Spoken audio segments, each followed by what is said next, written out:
O povo não é bobo, abaixo a Rede Globo. O povo não é bobo, abaixo a Rede Globo.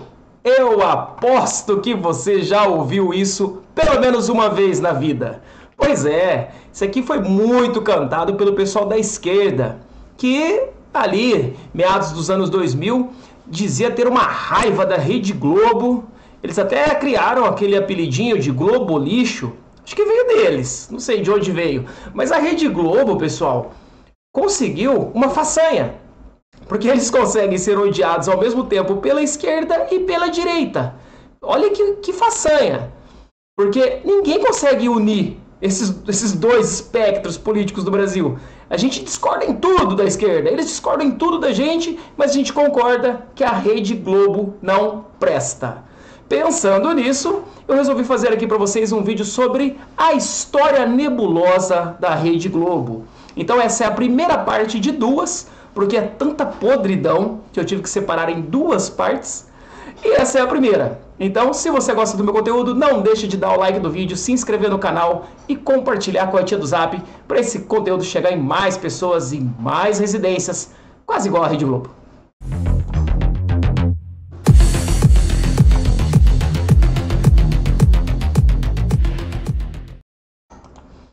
Pessoal, para ser justo, a gente precisa começar aqui elencando as qualidades da Rede Globo, né? Pessoal, a Rede Globo, ela tem um market share, que é uma participação de mercado, de 33,7%. 33%, quase 34% das TVs ligadas no país estão ligadas na Rede Globo. A Rede Globo tem o Projac. O Projac tem 1,730 milhões de metros quadrados. É ali onde produz todo o material de dramaturgia dela. Inclusive a Rede Globo já foi muito premiada, tanto no jornalismo quanto na dramaturgia. Então, a Rede Globo é aqui um exemplo de qualidade. É fato. Não tem como questionar a qualidade. Mas vamos falar aqui da ética. Mas a Rede Globo ela é um exemplo de retenção de talentos, por exemplo. Vocês sabiam que a Rede Globo fazia contratos por décadas com seus atores, com seus escritores, diretores? Então, a Rede Globo fazia o contrato, a pessoa podia ficar 10, 20 anos com o contrato e sem uma contrapartida muito exata, assim. Ele não tinha que produzir X trabalhos nesse período. Não, ele tinha ali o que eles diziam de processo criativo, essa liberdade de criação. Então, a Rede Globo conseguiu toda essa façanha, vamos tentar descobrir como. Tem um complexo de mídia hoje que junta aí jornais, revistas, rádio e TV. E algo sempre me chamou a atenção. Como que a Rede Globo conseguiu isso? Porque vejam bem, pessoal,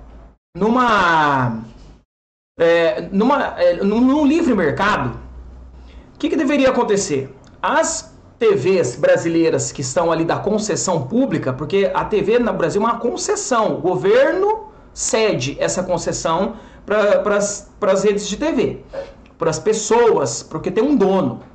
Então, essa concessão, são poucas para a rede de TV no país, deveria ter uma concorrência ali, parecida, uma concorrência justa, porque a Globo é um monopólio. Como ela conseguiu isso?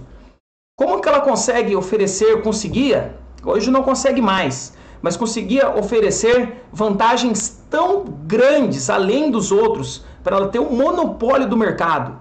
Para ninguém conseguir tomar um ator, uma atriz, um diretor dela. Então, a gente vai descobrindo isso, que ela não está nem aí para o livre mercado. Foi uma construção, como vocês vão ver aqui na história, de esquemas, vantagens, muitas vezes ilícitas, que a Rede Globo foi construindo desde ali do início da sua criação, que foi em 1925. Em 1925 foi criado o jornal O Globo, pelo Irineu Marinho, que é o pai do Roberto Marinho. Então, o Irineu Marinho acabou falecendo logo um pouco depois, e esse aqui era o jornal O Globo. Conseguiu uma crescente de vendas ali, de público, lá no Rio de Janeiro, conseguiu muito destaque. E o Roberto Marinho assumiu ali a presidência. O Roberto Marinho é peça fundamental nesse crescimento da Rede Globo. Então, o Roberto Marinho assumiu a presidência, depois eles criaram a rádio, ou Globo, que daí já através de concessão, e que também conseguiu muito destaque, porque eles traziam grandes nomes da música, algo que era inovador na época. Seguindo essa crescente da empresa, estávamos ali em ditadura, né? Numa época ditatorial de Getúlio Vargas. Então, até 1950, se encaminhou com essa crescente do Grupo Globo, das corporações ali. Em 1950 chegou a TV no Brasil. E aí começa a atividade, uma ação mais política da Globo. Porque em 1950, logo que a TV chegou, o Roberto Marinho pediu a concessão. E o Getúlio Vargas negou. Getúlio Vargas estava tudo encaminhado, mas o Getúlio Vargas negou essa concessão. Então, a Globo, que já iniciava ali um processo de oposição ao Getúlio, que nesse período ali, a partir de 51, já não estava mais no poder como um ditador, mas sim como um presidente eleito pelo voto popular, o pai dos pobres. Ela fazia uma oposição muito forte contra ele, dizendo que tinha medo da ditadura.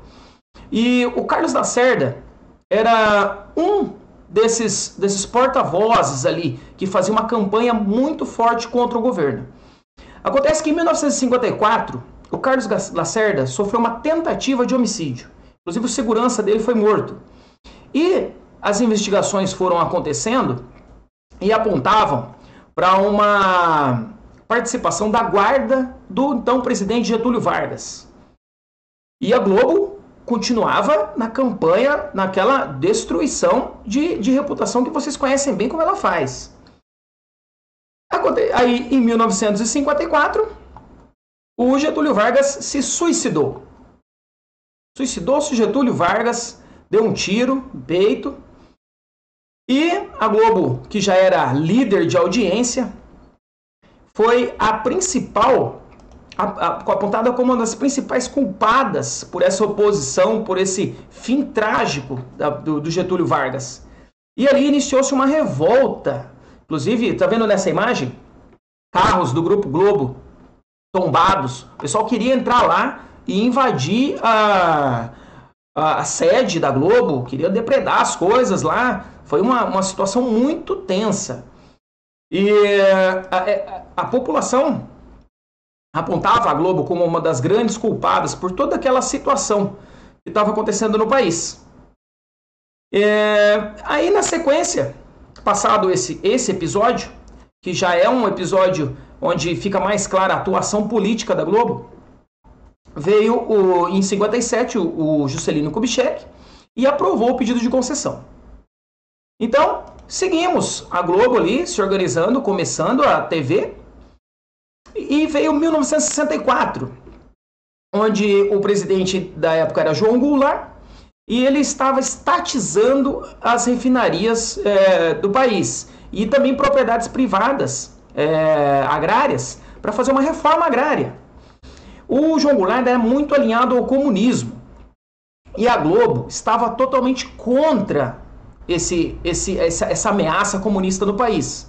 Então, o que a Globo fez? Ela apoiou o movimento cristão anticomunista. A Globo foi uma das maiores apoiadoras do que eles hoje chamam de golpe de 64. Isso fica muito claro nos documentos da Globo da época, nesse editorial aqui, tá? Que ela diz que ressurge a democracia, e eles elencam ali como eles lutaram a favor do regime militar e para derrubar os comunistas. Ok. E essa aqui é a grande manifestação que juntou mais de 500 mil pessoas contra o risco, contra a ameaça do comunismo no país. Aí, pessoal, começa a grande virada. Depois de todos esses acontecimentos ali, na década de 50 e começo da década de 60, começa a grande virada para a Globo. Porque o que acabou acontecendo? Os militares entraram no poder. E os militares, eles tinham um grande apreço pela Globo. porque a Globo tinha apoiado os militares, tinha ajudado na luta para derrubar os comunistas. E a Rede Globo começou a receber muitas verbas estatais. É aqui que está a grande diferença. Lembra que eu comentei de livre mercado? Só há um monopólio tão grande no mercado quando existe um player, quando existe um ingrediente fora do mercado que está ali interferindo. No caso da maioria dos monopólios, é intervenção estatal. E não foi diferente aqui com a Rede Globo. Então a Rede Globo recebeu muitas verbas, muitas e muitas mesmo, e ela conseguiu se desprender das outras para fazer, claro, tiveram toda a competência, a capacidade técnica, isso aí é inegável, mas eles conseguiram se desprender. E o que os políticos querem injetando dinheiro em mídia? Eles sabem que a imprensa é o quarto poder, então eles conseguem manipular a opinião pública, eles conseguiram eleger e impeachment presidentes. Então a Globo conseguiu esse poder através das verbas muito grandes que eles receberam. Nessa época dos militares, eles também receberam autorização para criar várias emissoras no país. E isso vai numa crescente, pessoal. Então ela conseguiu esse monopólio, ela se espalhou tanto na TV quanto em rádio, jornais, revistas. Então, segundo um monitoramento da propriedade de mídia financiada pelo governo da Alemanha, a Globo alcançava nessa época sozinha uma audiência maior do que as audiências da segunda, terceira, quarta e quinta colocada. Era uma unanimidade completa. Eu acho que até hoje é desse jeito. Então, a Globo seguiu se alavancando perto ali da nova Constituinte, né?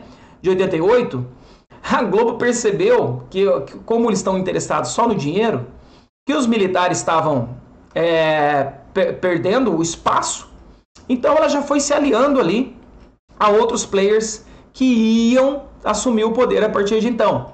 E vocês vão ver no próximo vídeo, no segundo vídeo da história da Globo, alguns escândalos que traduzem bem como a Globo se utilizou dessas artimanhas, desses contatos, desses esquemas para conseguir verba e para se desprender comercialmente, mercadologicamente das outras emissoras. Por isso a Globo conseguiu tanto poder, por isso a Globo conseguiu manipular tanto a história do país. É um grande monstro que mistura ali os sentimentos do povo brasileiro, porque é uma empresa que a gente respeita pela qualidade, é respeitada mundialmente, né? Não só pelos brasileiros, mas pela qualidade das suas obras, da dramaturgia. O jornalismo investia muito em investigação, em reportagens grandiosas, só que essa parte ética, porque vinha a verba, eles estavam ali, aparentemente, sempre seguindo o caminho do dinheiro. Não foi diferente agora, porque o Bolsonaro tinha cortado a verba da Globo, inclusive eles estão passando dificuldades enormes, mandando embora os profissionais que estavam lá há décadas, porque não tem caixa para manter toda essa estrutura que eles possuem, né? Falta dinheiro, com a mudança da mídia, a internet crescendo, outros veículos de mídia, a Globo está em sérias dificuldades. Por isso que a gente viu no ano passado eles fazerem aquele esforço tão grande para que o PT voltasse ao poder, para o Lula, porque eles esperam que volte a ter esse ingrediente extra que vai manipular mais uma vez o mercado. Então, no próximo vídeo a gente vai falar de números, de quanto o PT investiu de verba com a Globo e de outros casos bem obscuros aí da corporação. Beleza? Então, até o próximo vídeo. Ficamos com a vinhetinha aqui e um abraço.